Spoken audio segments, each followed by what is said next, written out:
Assalamualaikum warahmatullahi wabarakatuh. Perkenalkan, nama saya Iksan Maulana dengan NIM 404 250 11. Saya berasal dari kelas A dengan program studi Bisnis Digital.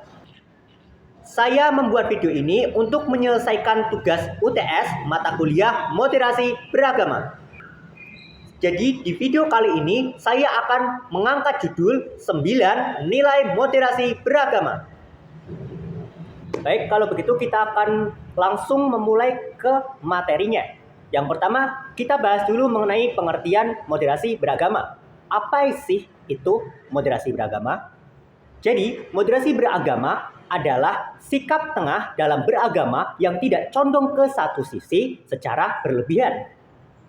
Nah, setelah kalian tahu apa itu moderasi beragama, mari kita langsung saja ke nilai-nilai moderasi beragama. Adapun 9 nilai moderasi beragama, antara lain yang pertama ada tawasud. Tawasud yaitu nilai yang mengajarkan kita untuk bersikap di tengah-tengah, tidak fanatik dan juga tidak pula radikal. Karena Islam mengajarkan umatnya untuk bersikap di tengah-tengah atau netral. Jadi tidaklah condong ke sisi kiri ataupun condong ke sisi kanan, melainkan di tengah-tengah daripada kedua sisi tersebut. Nilai yang kedua adalah i'tidal. Nilai i'tidal mengajarkan kita untuk bersikap adil dan juga penuh tanggung jawab. Selain itu, Allah Subhanahu wa Ta'ala juga memerintahkan kepada orang-orang yang beriman untuk bersikap adil. Maka kita sebagai orang yang beriman harus menjalankan perintah tersebut. Misal kita berprofesi sebagai seorang hakim, terus di suatu pengadilan ada dua orang yang sedang berselisih, sebut saja si A dan juga si B. Nah, si A memiliki salah dengan si B, akan tetapi dia itu seagama dengan kita, maka sikap kita yaitu tetap menghukumnya sesuai dengan kesalahannya. Bukan hanya karena dia seagama dengan kita tidak memvonisnya dengan hukuman yang setimpal atau mengurangi hukumannya. Tidak boleh seperti itu. Kita tetap harus menghukumnya sesuai dengan kesalahan yang dia buat, meskipun dia itu seagama dengan kita. Itu adalah sikap adil dan penuh tanggung jawab sebagai seorang hakim. Begitu pula sebaliknya, apabila si B memiliki salah dengan si A, ya kita juga harus menghukum sesuai dengan tingkat kesalahannya. Bukan hanya karena si B ini berbeda agama dengan kita jadi memberat-beratkan hukumannya. Tidak boleh seperti itu. Kita tetap harus menghukumnya sesuai dengan kesalahan yang dia perbuat. Yang ketiga ada toleransi. Nilai toleransi mengajarkan kita untuk terbuka terhadap umat beragama lain dan tidak mendiskriminasi mereka hanya karena perbedaan agama, pendapat, ataupun kepercayaan. Jadi ketika bergaul di dalam masyarakat, kita tidak boleh membeda-bedakan mereka dalam berteman. Yang keempat adalah syura. Nilai syura mengajarkan kita untuk bersikap musyawarah, yang artinya ketika terjadi suatu permasalahan di masyarakat ataupun ketika ingin mengangkat seorang pemimpin, alangkah baiknya kita sebagai orang yang beriman untuk melakukan musyawarah.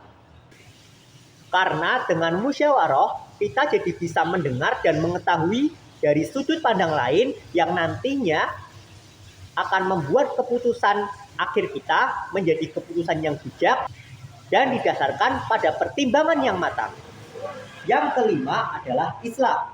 Nilai Islam mengajarkan kita untuk bersikap suka mendamaikan. Yang artinya ketika terjadi suatu pertikaian antara dua orang atau sekelompok orang di dalam masyarakat, sikap kita yaitu berusaha untuk mendamaikan kedua belah pihak tersebut dengan cara menjadi perantara yang sopan, baik, dan juga bijak. Dengan mendengar dari kedua belah pihak, kita bisa menemukan jalan tengah dan juga solusi dari permasalahan tersebut agar permasalahan tersebut bisa diselesaikan dengan cara damai. Jadi ketika ada suatu pertikaian, kita tidak boleh hanya sekedar menonton ataupun tidak melakukan apa-apa atau bahkan memprovokasi, itu sama sekali tidak boleh dilakukan. Yang keenam adalah al-qudwah. Nilai al-qudwah mengajarkan kita untuk memberikan contoh sikap keteladanan yang baik dalam kehidupan.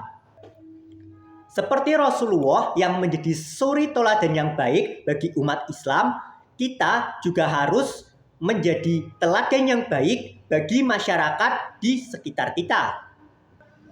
Contoh yang baik antara lain seperti murah senyum, sopan, dan juga suka menjaga kebersihan, dan lain-lain. Nah, jadi ketika ada orang yang melihat sikap kita yang baik tadi, mungkin saja mereka seperti, wah itu ada orang kok baik banget ya, dia suka membersihkan sampah di sekitar perumahan kita ini, sehingga perumahan kita ini menjadi perumahan yang bersih. Sepertinya saya harus mengikuti orang tersebut. Nah, secara tidak langsung kita akhirnya menjadi teladan yang baik bagi orang-orang di sekitar kita, dan nantinya di masyarakat mereka bisa lebih berkontribusi untuk menjaga dan membuat lingkungan masyarakat menjadi lebih bersahaja. Yang ketujuh ada al-muwatanah.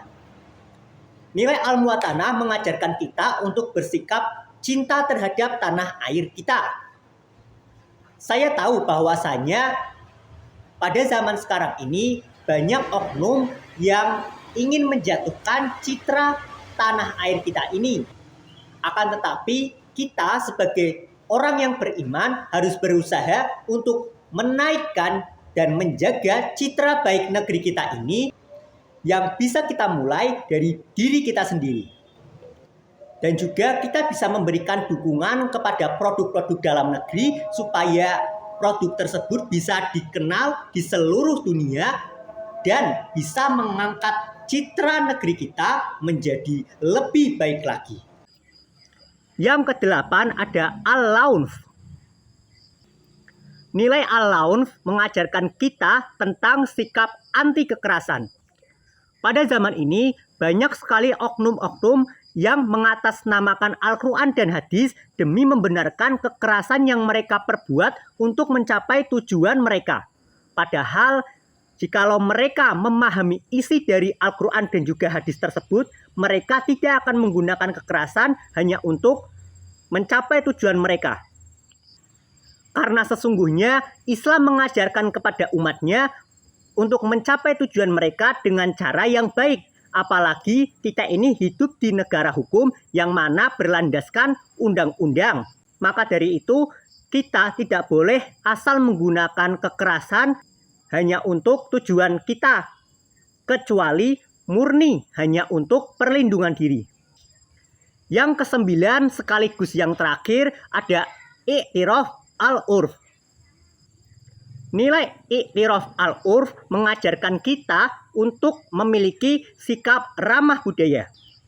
Budaya adalah sistem, gagasan, tindakan, dan hasil kerja manusia dalam rangka menjalani kehidupan bermasyarakat. Jadi di sini Islam mengakui sebuah budaya dan tradisi yang ada dalam masyarakat selama hal tersebut tidak bertentangan dengan syariat Islam. Dan juga Islam memandang budaya, tradisi, dan adat istiadat yang ada di dalam masyarakat itu sebagai suatu ciri khas dari masyarakat tersebut, yang mana selama tidak menyalahi aturan agama atau syariat Islam, maka Islam memperbolehkan hal tersebut. Itulah keseluruhan dari 9 nilai-nilai moderasi beragama. Semoga kita bisa mengamalkan ke-9 nilai-nilai tersebut dalam kehidupan kita sehari-hari, agar kehidupan bermasyarakat kita bisa menjadi lebih bersahaja. Sekian video dari saya. Mohon maaf apabila terdapat kekurangan ataupun kesalahan dalam ucapan maupun tindakan saya. Terima kasih sudah mendengarkan sampai akhir. Dan sampai jumpa lagi. Wassalamualaikum warahmatullahi wabarakatuh.